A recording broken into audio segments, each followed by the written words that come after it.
suspendu de ses fonctions pour avoir posté ses propres vidéos et photos pornographiques dans les groupes WhatsApp de la police. Le commandant de la police, Souciet Maluku, l'homme que vous voyez sur la photo là, ba photo a posté wana, to ba posté, na ba vidéo, na groupe WhatsApp ya police. Qui a réellement posté ça? Ceux qui va poster yango, et ça est en l'intention en nani. Ba photo mon ya mutaka la wana, et ça lui coûte un mariage na été. Nous reconnaissons que ce commandant venait de se marier na mois n'ende bomono wana. Mais qu'est-ce qui a fait que ba photo, na ba vidéo oyo bakangi na concubine na ye et comme na groupe ya la police. C'est ce que nous allons découvrir dans cette émission, mesdames et messieurs. Au film, il y a un bâtard, on sait qu'il y a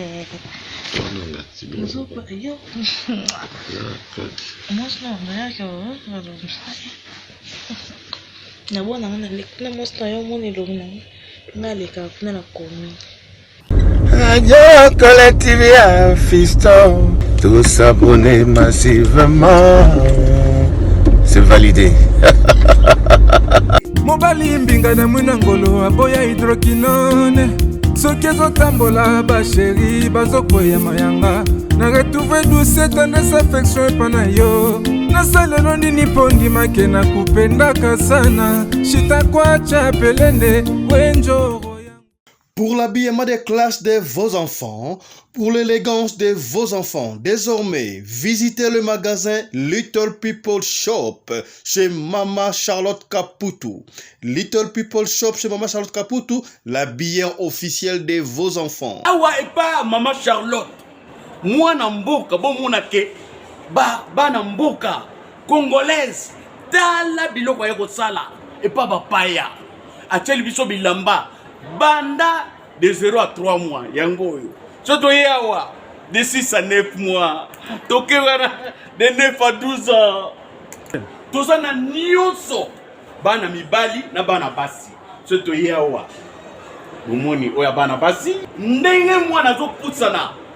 Toza lokola wato yene 8 ans ti komata. Yango yawa. Koto yo ndi makambo. Mwana zo bimondire ministre. Ya bataille nyoso yango ba Samuel ba chuchu yango yo abika la tsabana oyine to mutaka elengi tana ba fest bana mwana bimi na fete batu ba komobanga soko lingo somba biloko yo omonike olingo sepelisa mwana na yo ko déplacer na yo te okotika na internet okomona adresse na biso yango wana. Little People Shop chez Mama Charlotte Caputo. Adresse Edenval, Greenstone Shopping Center, shop numéro L119. Téléphone 011 52 46 366. À Jamestown, nous sommes sur Meyer Street 183. Jamestown Town, Johannesburg, shop numéro 5. Téléphone 082 324 85 22. Place nyonso zali benga biso kotaka ligne benga biso teotiko bilamba tina ndako. Little People Shop toza na bilamba ya bana ya qualité olingi osomba kota na website na biso retrouver biso na Facebook toza online pe soko osoma partout na Afrique to délivrer bino na ba Korea na biso préférence ya malamu ya original. Donc, c'est la livraison à domicile. Little People Shop met à votre disposition l'achat en ligne. Allez sur Tekelote, tapez Little People Shop. Choisissez l'article de votre choix. Il vous sera délivré jusque chez vous à la maison. Mais aussi, allez sur Zando, tapez Little People Shop. Choisissez l'article de votre choix. On va vous le délivrer jusque chez vous à la maison. Visitez notre Facebook page, Little People Shop. Little People Shop, ya biso moko. Little People Shop, ya bana mboka.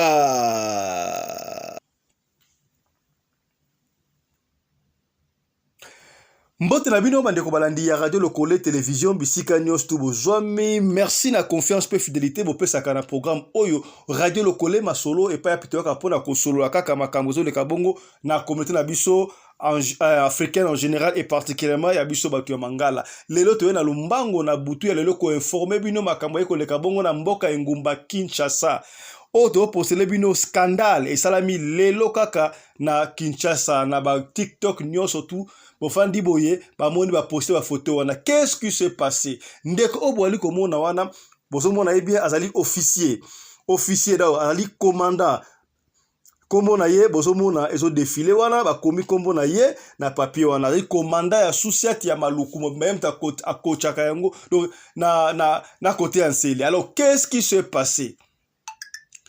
Boyebi sikoyo depuis groupe WhatsApp et comment ko faciliter vraiment ba compagnie ebele vraiment ba groupe ebele ba réunion ebele comment ça na WhatsApp. Alors ye na lobi awazali commandant ya police évidemment groupe WhatsApp ya police o basaka ba communication na bango ezalaka par mégarde to yebite par mégarde to par nini to monika ba monika ka mbala mako ba vidéo pornographique na ba photo pornographique ya commandant eye na groupe WhatsApp ya la police na numéro na ye moko epesi pasteur bato batali ba o ba bomaka pe ba bomi o ba bomaka pe te donc ba save yango ale panzani mokili mobimba ye moko ayeba kite a monika ka lettre ye ke ba suspendre maintenant ke a poster ba photo pornographique na ba vidéo pornographique na groupe WhatsApp yango video yango ezalata na mwasi na yanda kute na uté koloba parce que uté ko marié mwasi na ye bozomo na ye wana na mwana na ye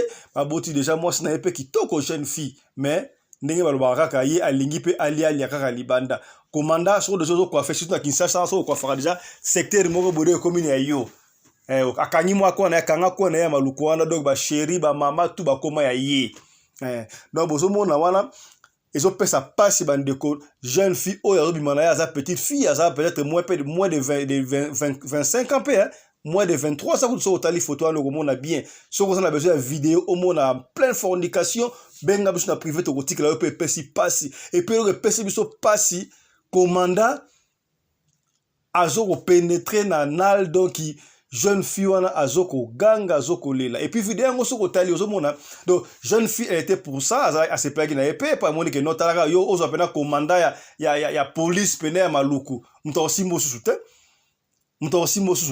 yango komona ba jeune fille belé ya miki ba 18 19 20 21 25 ans banga suba mikolo te pourquoi parce que so landeli yo ka azalaka chéri ya commandant moko boy azalaka makangu ya colonel moko boy makambo yango yo tala siko par mégarde na ebite bandeko bakoyoka mokoloni ba vidéo ezoko bima ya marque to comme na moment oyo na 21e siècle ba Android soki boza la concubine na bino et que lingo tricher ke libanda bo sala ba plaisir na bino sans pour autant bo filmer yango image nyonso tout ba filmaka bandeko suka nango zalaka nini ba publier yango e bima na mokili po so filmer image o va nango boye okoyoka sentiment nango te sentiment image ya la nini yo il faut publier yango. Alors soko moni jeune fille wana ça peut moins âgé que commandant wana bon et ça bolingo bango to opexate mais le pesi pasi oui c'est vrai que commandant wana a sa marié et pesi pasi ya kosakarate soko landi fille wana azoloba non ozo lingana filmer boye soko filmer kutunga boye ngala lekara tout na avenue na biso na lekara na Kinshasa na ebite Kinshasa ngo lekaka ya akoma na Kinshasa to ndengani po. Et ça a mis dans Maluku, je crois, pas commandé à Maluku. Alors, quand tu parles de Kinshasa, pour battre dans Maluku, ok, soit dans Maluku, pour que des coups na centre, il faut bien aller Kinshasa, Kinshasa. Bon, aux hommes, Fiona et yo filmer boye, moi je n'envoie comme on en pamba, na tambola na lekara Kinshasa, à Osalanga mabi. Effectivement, qu'est-ce qui s'est passé? Alors, et là que bandai ko salama, au lieu à taba filmer un na téléphone, ya Fiona. Mais commandant prenait soin à pacifier un téléphone, à filmer un téléphone naïe. En fait, on n'a pas de précision sur la filmer qu'on a téléphone naïe, tofi on a filmé qu'on a téléphone naïe, attendez-li un commandant. Ouais, ça va hypothèse tout ça kaka. Alors, qu'est-ce qui s'est passé? Et là, on est saliqué et comment na groupe WhatsApp il y a la police. Peut-être on s'imagine tango yewana mwasi commandant zaki un peu na ebi so ala ko sokola to nini tango message ye mama a ju téléphone mwasi na nda ko bomona ju téléphone atala boye amoni ba vidéo wana ya fille moko quelqu'un jeune fille na mobile na ye amoni no surtout kaka nde bino bo mona ba ndeko okomona pénétration anale jeune fille bozo mona wana azo ganga pasi moite bazo ka personnalité commandant pas zo banga ta koti ba esprit kimbila fille pena zo ganga me etaliete a gangi mais moi je me demande yo pe film to ko en fait bande na petit na téléphone anane bande ko bazo filmer moni ki image ozo ganga ndengo ce n'est pas beau à voir mais otindeli quand même commandant moi si n'étant en moni bloka ndengo wana to yebite soki moi si asala ki yango nanko to par méga mais ko na côté moi si yandaku il paraît à copier ba image wana atindi yango na kanda wana na jalousie na groupe ya police en tout cas ba mama ndaku to tshaka pe na CR moko tala siko conséquence tango ka ekomi na groupe ya police ndengo wana mbala moko lettre ye immédiate ba suspendre ye ba remplacer na John ayi siko mama ozwaki ba photo otindaki na groupe sans réfléchir tango papa ba suspendre et puis suspension e kiwana indéterminé et ça maman de pas ba kolongola musala akotika la être colonel to nini mais fonction za sauter moi mike bande ko na ndaku e ko ya le sauter pona nini erreur o mama sali ba mama to la ka erreur moko souple be erreur to la be erreur e bele be erreur moko inutile berere moko inutile bandeko et pesi pasi bandeko landa mo extrait to côté la image te me yoka extrait ndenge jeune fille azoloba zo filmer boye ngala lekara na Kinshasa ya so mos na komona landa mo extrait ne moto zonga inde to za mbongo na ngebele papa o afuta ngambongo ndakuta ona ebisaki no filmer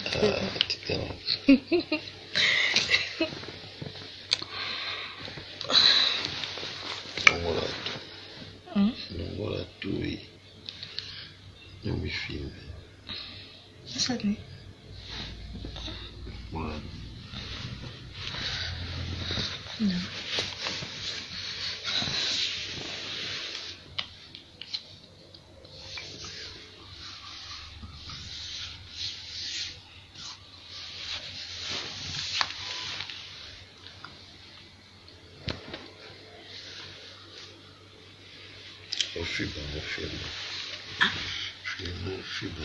tu sais pas au film ngana bauta on sait que qui fait on a ti bien zo pa yo ya kot moi je n'en rien que na bona ngana le na moi je n'en moni lo ngana ngale ka kuna na komi on a ndé voilà boyoki ndi extra moi chana lobby oyo asana besoin ya vidéo wana benga biso na privé to kotindela yo eza susi kama kobomba te ngana lobaka tango bango bande ko filmer yango bayebaki nini babomba bon pe siko bobomba ki me erreur salami naloba nini fota nani parce que so bo filmer image esengaka bato bamona ale moko TikTok yamba moto ba groupe WhatsApp yamba moto epesi soni bozomona wana babimisi même moi si na kanda wana tanga publier image wana moi si asangisi pe mwana a publier même na jour ya mariage na bango ndenga ndola tsaye bag mama anda ku fotsa pe na si siko epesi pito pale na yebi ketanga ekoma na famille ba ko condamner ka moi si wana oui c'est mon vrai mobile sala ki erreur abimla jeune fille mususu yo yebaki te par mégarde omoni yango na téléphone na ye alors oza maîtrise bo sana papa yo ozo ngo ata yo moko pena mama otinda ngo na groupe WhatsApp ya musala ya police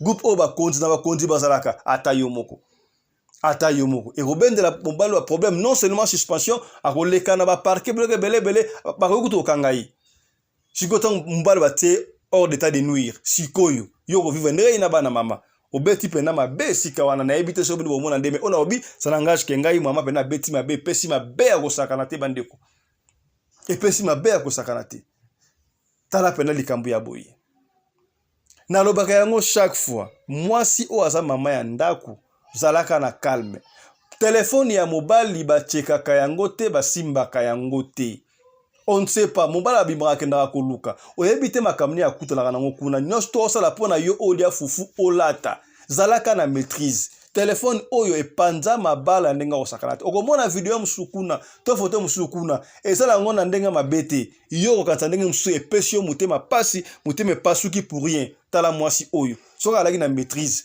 eke asimbaka telefone ya mobali na ye te nyonso elingi ekoya te bamama oyo bazokobota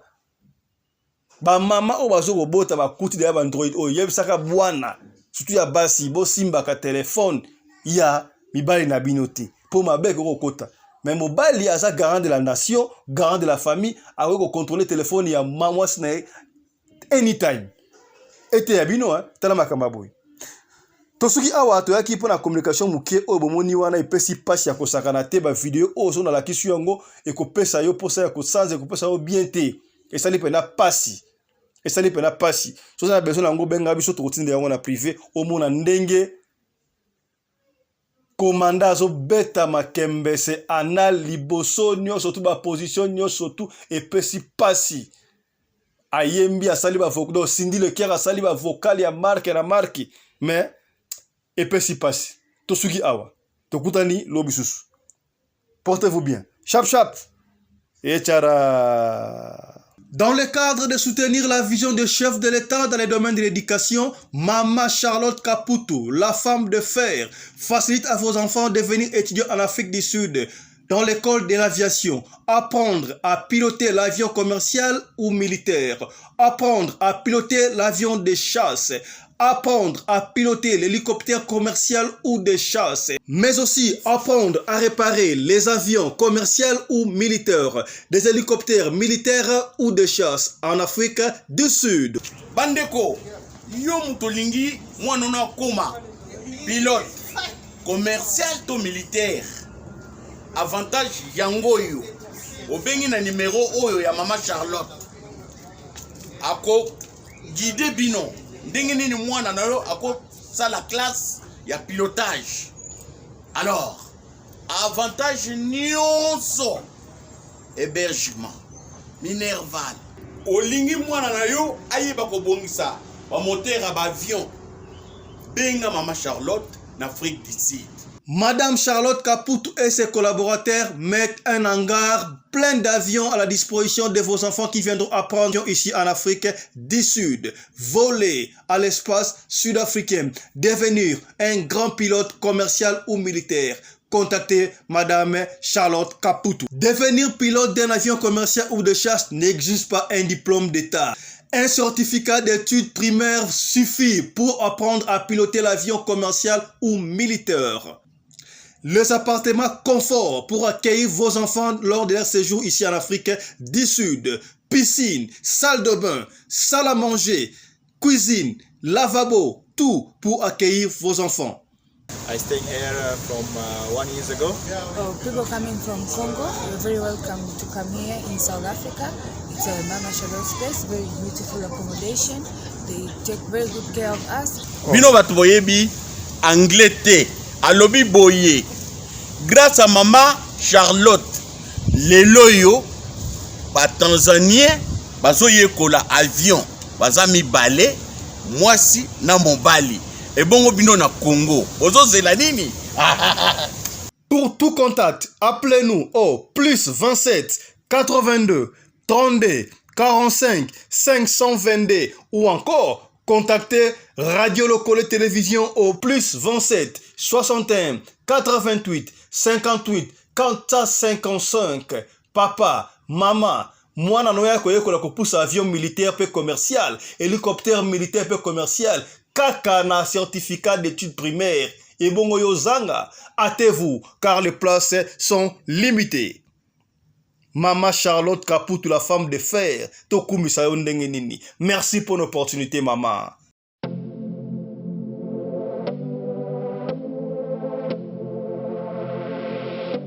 Bonoma.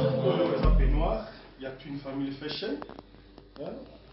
Donc la mouki a volé la ndako na peignoir. Na les papa na bonné sur ma ville ya dit non tout. C'est une famille. Déjà c'est le vêtement.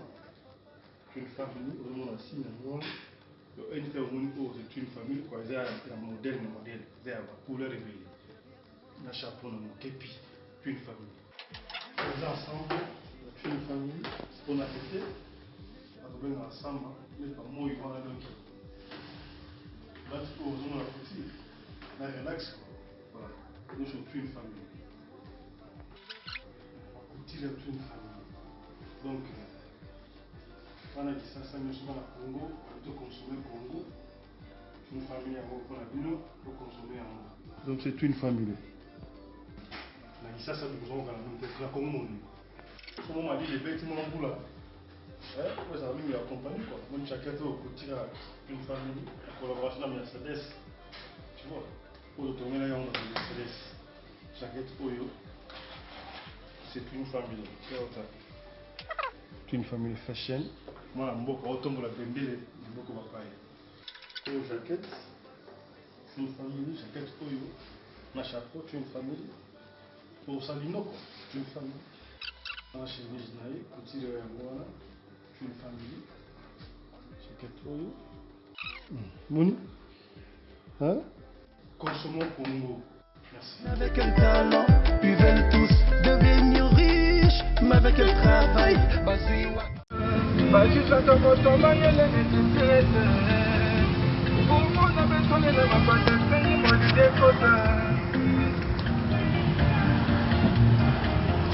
Baba,